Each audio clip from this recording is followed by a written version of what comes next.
Éveillons-nous, le podcast signé Wesco, créateur, fabricant et distributeur de produits dédiés aux enfants depuis 1975. Ici, retrouvez tous nos conseils et nos outils pour que les enfants éveillent le monde. Bienvenue dans le 3e épisode de la série Main dans la main avec bébé. Le thème d'aujourd'hui, plutôt le sujet, c'est bébé tsunami. Mais tout d'abord, on vous laisse avec le générique. Enfin, vous l'attendiez ce petit bout de machin qui vient révolutionner vos vies. Bébé est lové dans vos bras et vous vous demandez, serait-il livré avec un mode d'emploi ? Vous connaissez la réponse. Alors, chez Wesco, on a décidé de rassembler nos meilleurs neurones dans cette série et de vous accompagner dans cet incroyable voyage.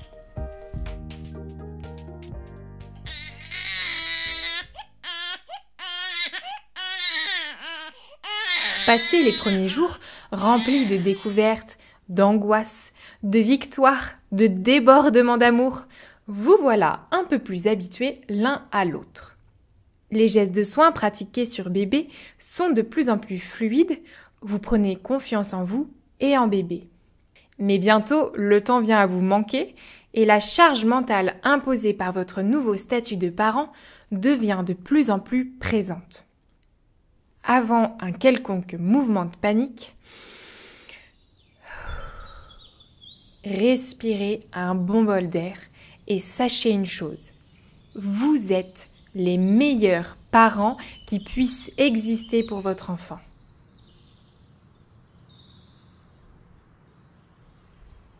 Tandis que maman nageait dans une purée hormonale faite de tendresse XXL et de désarroi parfois tout aussi puissant, papa découvrait les joies de la paternité grâce à son congé parental. Vous avez ainsi profité de plusieurs jours de travail d'équipe. Certains appellent ce temps-là lune de lait. Cette période est d'une grande richesse car elle permet de poser les premiers jalons de votre aventure familiale. Après cette courte parenthèse, bien souvent, la maman se retrouve seule à gérer le quotidien et les soins de bébé. Même avec un conjoint très présent, cette solitude peut être vécue plus ou moins sereinement. Outre le quotidien et cette fameuse charge mentale, pensez à tout, parez à tous les cas de figure. Cette charge mentale qui vient prendre place dans votre cervelle, cette post-lune de lait, est aussi souvent le temps de la grande révélation. Avec ce petit être tant désiré, vient aussi la responsabilité de sa vie et de son bien-être. Désormais, votre planning, vos actions et même votre façon de voir le monde vont évoluer avec bébé.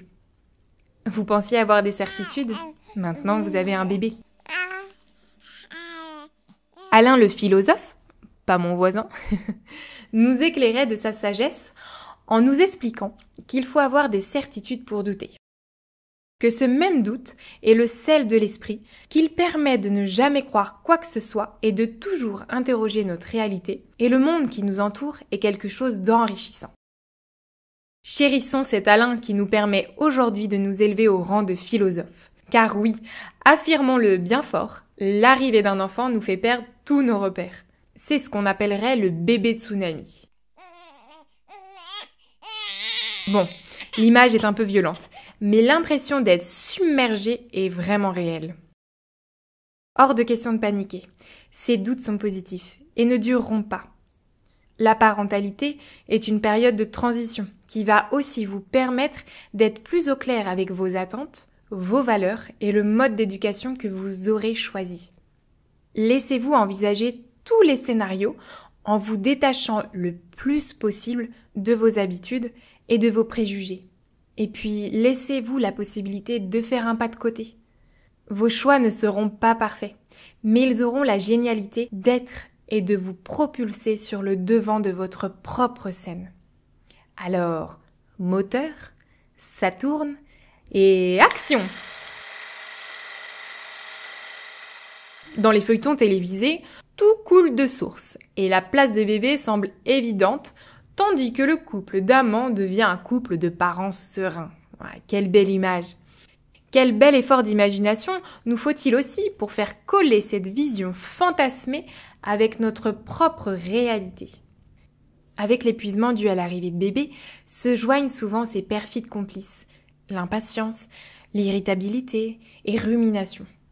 Votre tragédien grec intérieur, vous savez cette petite voix qui vous dit que vous ratez tout, se réveille et risque de prendre trop de place si vous ne la maîtrisez pas.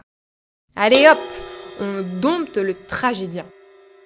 Ici, il n'est pas question de couper tout dialogue intérieur, bien au contraire. Il est question d'accueillir les points de vue pour construire cette nouvelle vie de famille et surtout ne pas laisser cette petite voix dégrader votre confiance en vous, en votre bébé et en votre couple.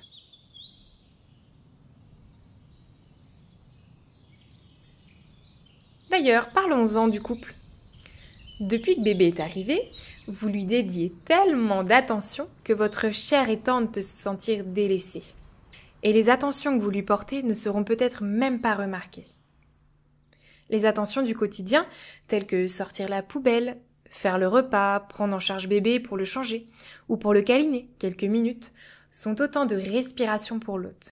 Bien que terre à terre, elles permettent de grappiller quelques instants sur la roue du temps. Les néo-parents ont tous les deux besoin de ces relais pour que le couple survive au bébé tsunami. Les attentions amoureuses sont d'égale importance car elles ont pour objectif de prouver à l'autre son attachement. Ces faveurs, pour être reconnues, doivent être dirigées uniquement vers l'être aimé. Vous aurez bien compris que l'achat d'un porte-bébé pour soulager le dos du parent n'est pas une attention amoureuse, mais une attention du quotidien. Ainsi, une activité ressourçante en tandem, comme un repas, une sortie, du jardinage, sera fantastique pour avoir le temps, ensemble, de discuter sans être interrompu. Il y a aussi les tout petits riens qui changent d'avis. Un baiser dans le cou, un sourire, un petit mot doux glissé dans la poche. Il existe des milliers de manières pour apporter son soutien et prouver sa tendresse à l'autre. Et pour vous, quels sont les meilleurs moyens ? Ces attentions, celles du quotidien et les attentions amoureuses, sont-elles tellement déconnectées ? Pas tellement. Les attentions du quotidien sont souvent un excellent marqueur de l'attention que nous portons à l'autre. Ne sommes-nous pas en création d'un foyer où notre famille va pouvoir s'épanouir ?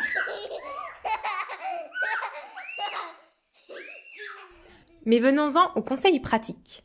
Pour vous aider à passer le cap, nous avons recherché les meilleurs conseils. Premièrement, oubliez les forums santé bébé. Ils ne vous feront qu'envisager le pire. Si vous avez une question de santé, privilégiez la consultation avec un professionnel de santé. Puéricultrice, puériculteur, sage-femme, médecin de famille ou encore pédiatre. Ensuite, reconnaissez la fatigue de l'autre. Que vous soyez à la maison ou au travail, chaque parent agit pour la famille selon ses moyens et ses compétences. Vous devez le prendre en compte et le valoriser. Vous verrez que votre couple en sortira beaucoup plus fort. Reconnaissez les tout petits riens de ce que fait l'autre. Par exemple, si votre compagnon sort la poubelle, eh bien dites-lui « Hier, tu as sorti la poubelle de couche et j'ai adoré, merci !» Alors oui, c'est une petite joie, mais ô combien agréable, non ? Avouez-le. Ensuite, communiquez ensemble. Quand l'équipe parentale ne fonctionne pas aussi bien que vous le voudriez, n'hésitez pas à expliquer calmement et avec des mots tendres ce que vous attendez exactement de l'autre. Par exemple, « J'ai besoin que tu réfléchisses avec moi aux nouvelles tâches quotidiennes à effectuer depuis que bébé est arrivé, s'il te plaît. » Ainsi, on limite la charge mentale d'un parent pour la diluer sur les deux. En équipe, c'est toujours plus facile. Pour finir, communiquez encore et toujours. Discutez de vos choix autour de l'arrivée de ce petit homme. Transat ou tapis, bain journalier ou espacé, allaitement ou biberon, tout doit être source de discussion pour ne pas être source de conflit. Le choix d'avoir un enfant se fait souvent à deux. Le choix des modes d'éducation devrait aussi se faire à deux. Et dernière petite astuce, évitez de demander à votre mère, votre belle-mère, votre beau-père ou les voisins. Ils n'auraient pas fait comme vous et c'est tant mieux. Merci de nous avoir écoutés. Retrouvez nos épisodes sur toutes les plateformes d'écoute. Et si vous les appréciez, n'hésitez pas à laisser votre avis. Ce podcast vous est proposé par Wesco.